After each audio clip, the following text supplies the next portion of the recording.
And around this time, something happens. The something that happened was, I think, a seminal event in recent world history. At least it is from where Huntington dates the spark that began the third wave of global democratization. And that something is called the Revolution of the Carnations in Portugal. Anyone know why it has that name? Yeah? They were offering carnation flowers to the soldiers that were. Speak up. They were offering flowers to the Yeah, soldiers that yeah. were dying. Okay, the soldiers overthrow a nearly 60-year-old kind of quasi-fascist dictatorship. It had some of the philosophy dating back to the fascist era, had a certain kind of ideological relationship with Francisco Franco's regime in Spain, was fighting, its own Vietnam War in even worse fashion, trying to hold on to its colonies, Portugal's colonies in Africa, Angola and Mozambique in particular. And a group of disillusioned military officers returning from these pointless military adventures in Africa say, why are we standing for this? And they overthrew the dictatorship. And people were euphoric, and they put carnations in the rifle barrels of the soldiers as an act of gratitude and solidarity. And that is the spark that begins the third wave of global democratization. I'll let you read about this in Huntington's, in the reading from Huntington for today. It's just, it's really gripping account. And if you're going to skim through much of it, I'd recommend that you read that just because it's really interesting and important history. I do want to say what I'll talk about in very great detail later in the class. A transitional moment in which authoritarian rule breaks down and a new democracy emerges does not by any means guarantee a transition to democracy. And in Portugal, there was a really intense, fraught, historically uncertain struggle for which option was going to prevail. There were probably actually three. It could have been a military authoritarianism. But the real two were civilian, democratic, modern West European party politics, symbolized by this man, Mário Soares, leader of the Portuguese Socialist Party, who eventually became prime minister and then president, and really a very important figure in the history of the third wave, and I think a very admirable man. And the other was the communists were trying to take control and set up a communist state with a lot of Soviet backing. In any case, the third wave then spread to Spain and Greece. The military regime in Greece kind of crumbled when it was defeated by Turkey in a war around this time. Francisco Franco, the dictator in Spain, died. His successor launched a transition to democracy.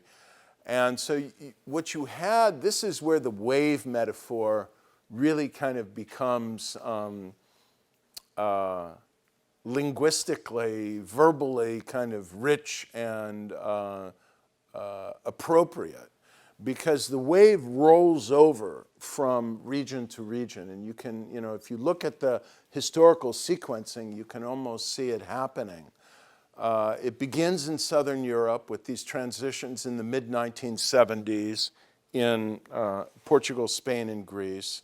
Then it kind of rolls over to Latin America as you get more and more people protesting these human rights abuses of military dictatorships in Argentina, in Brazil and Bolivia and elsewhere. You got rising congressional pressure from the United States and then from the Carter administration trying to cut off military and, in some cases, economic assistance to these military regimes. And transitions to democracy, back to democracy, happened beginning in the late 1970s and through the 1980s in Latin America.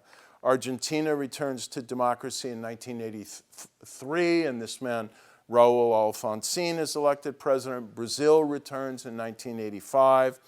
And then you get, again, an event, something unexpected that happens, in this case in the Philippines, where Ferdinand Marcos is facing rising popular pressure, massive demonstrations. Again, the Congress is saying, who is this dictator that we're embracing uncritically? And so he goes on American TV and says, I'm popular, I'll show you I'm popular, I'll hold a snap presidential election, even though in theory my term isn't up, and I'll show you the people love me. And so, in very rapid fashion, he organizes an election for February of 1986. The opposition is fragmented, but the Catholic cardinal in the Philippines manages to help draw the opposition together behind the widowed martyr of Marcos's main political opponent, who he assassinated a few years before. And Corazon Aquino, this widow, wins the presidential election. He tries to rig the election, but the evidence is there to show that he rigged it and the opposition had really won. And a couple of things happen here that will become very important to the third wave of global democratization. One is that the people had organized a massive vote monitoring operation to do a kind of parallel vote tabulation. And they were able to show that the opposition had actually won the election and that the official count was fraudulent. The second was when they showed that the official count was fraudulent, they were able to mobilize massive popular street demonstrations. You can see when you read about this in Huntington's book or Spirit of Democracy, this is EDSA. It's the freeway intersection in downtown Manila where they all congregate. It's a pretty formidable sight. And the third thing is that the United States withdrew its support for a very kind of longtime loyal ally, in this case Ferdinand Marcos. This was a big thing for Ronald Reagan, who was by then in his well into the fifth year or sixth year of his presidency. He was a classic anti-communist. He loved Ferdinand Marcos as a bulwark against East Asian communism. He didn't want to abandon him. But his Secretary of State, who's still here, 98 years old at the Hoover Institution, George Shultz, persuaded him that this was a fraud and not only not consistent with American ideals, not consistent with American interests, to hang on to this guy when it was so obviously that he'd violated democratic norms and lost popular support. Moreover, by then, we'll go over this later in the course when we talk about international factors, Reagan had really kind of carried Carter a step forward and entrenched not just human rights, but democracy promotion, actual assistance to democratic civil society organizations, democratic political parties, democratic trade unions and business chambers and so on, as a major initiative, a major theme of American foreign policy. And it created something called the National Endowment for Democracy. Have any of you heard of that? Yeah. In any case, it just wasn't consistent to hang on to a dictator when you're trying to support all this stuff. So American policy turned, we pulled the rug from him. He left with his 100 suitcases full of jewels and gold and Imelda Marcos's shoes and flew to Hawaii. Shortly after that, the students rose up again in South Korea and pressed for a direct election there that led to democratic change and the renewal of democracy in South Korea. And then you had what could have been the single most important and historically significant event during the third wave of global democratization, which is the student uprising in Tiananmen Square. We're about to come upon in a few months the 30th anniversary of what I consider to be, one of the most important historical events of the late 20th century. Unfortunately, as I said, popular protest doesn't always lead to democracy. We're going to publish in the Journal of Democracy in April a reflection on the Tiananmen protest by one of the student leaders of it, a fellow named Wang Dan, who's now based in the United States. And as he said, at the time, they weren't even asking for democracy. They just wanted kind of more freedom, more accountability, more responsibility from the Communist Party. But in any case, you will also see, when we look at the literature on democratic transitions, that they almost always involve a conflict between softliners within a regime who want to veer in the direction of reform and hardliners who want to kind of hold the line against political reform or political change. And the fate of transition often, rides on who prevails. In this case, the hardliners prevailed and crushed the demonstrations. The big burst of democratic change in the third wave, the kind of quantitatively biggest expansion, of course, came with the collapse of the Berlin Wall in 1989 and the birth of many new post-communist democracies.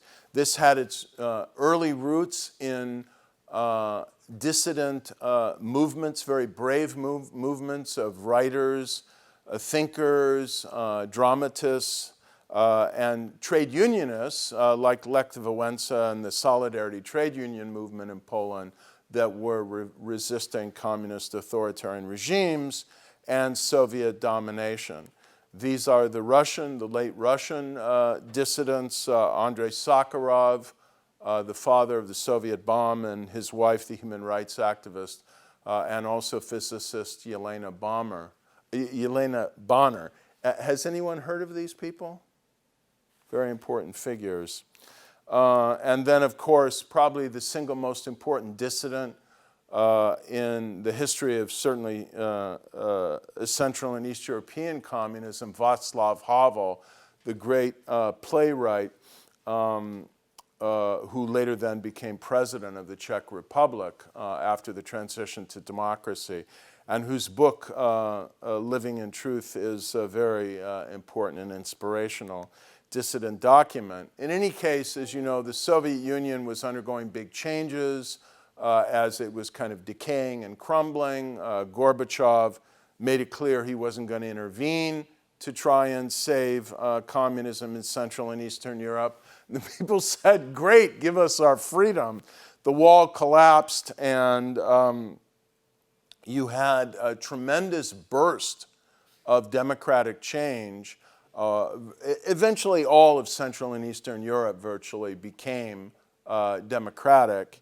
And it was not only Central and Eastern Europe, but Africa as well. Because keep in mind, what had been trapping Africa in nearly universal authoritarian regimes during the preceding 20 years was the Cold War competition between the Soviet Union and the United States. Once that ended, and these regimes could kind of look, these peoples, these societies, could struggle on their own without the constraints and manipulations of the Cold War, a lot of demands for popular change began to arise, and the most important, of course, was the transition in South Africa that led to the election of Nelson Mandela as president of South Africa in 1994. Are there any questions to this point?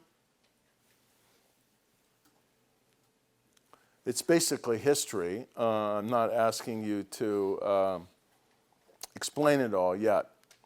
Okay, and then of course the Soviet Union collapsed. Boris Yeltsin arises as president.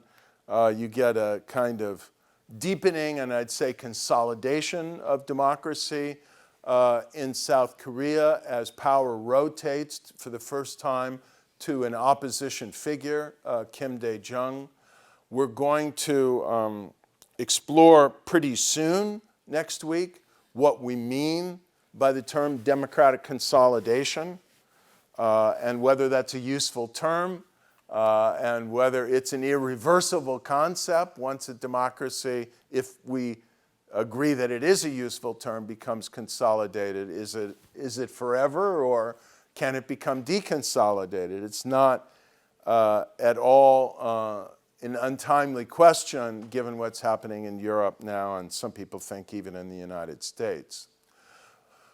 By 1987, as kind of Philippines and Korea were going through these changes, Taiwan was also experiencing change, because the U.S. was, again, starting to make it clear to the Taiwan leadership, look, if you want us to support you against the pressure from the communist regime on the mainland, we're not going to support indefinite authoritarian rules, so you'd better be more respectful of human rights and think about democratic change. That started a decade-long process that ended with the direct election democratically of a president of Taiwan for the first time in 1996. And then you kind of had the tail end of re-democratization in Latin America with the end of the Fujimori dictatorship in Peru, and the election of a Stanford alumnus, Alejandro Toledo, as president, who had led popular protests against Fujimori and his corruption, as president of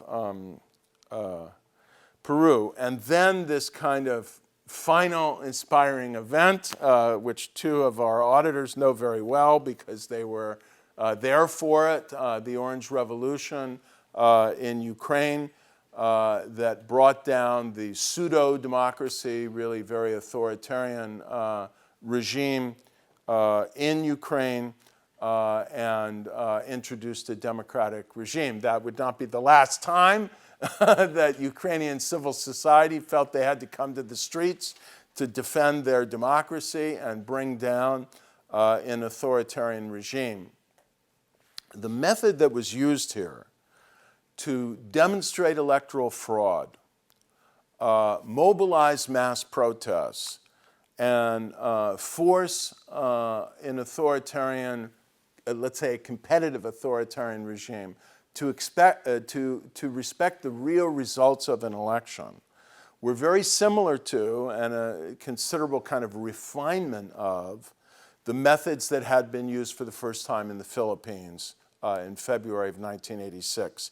And because orange was the symbol, the color orange of this revolution, and the rose color was the symbol of a Georgian revolution that preceded it, I think the year before, these came to be called the color revolutions. So later in this course, when we come to the theme of democratic transitions, we'll read a famous article. It's a really historically important article. And when we come to it, I'll explain to you why, because it's got surprising contemporary relevance by my friend, our colleague, our former ambassador to Russia, Mike McFaul, that identifies what were the common properties of color revolutions that led to their being successful in fomenting democratic change.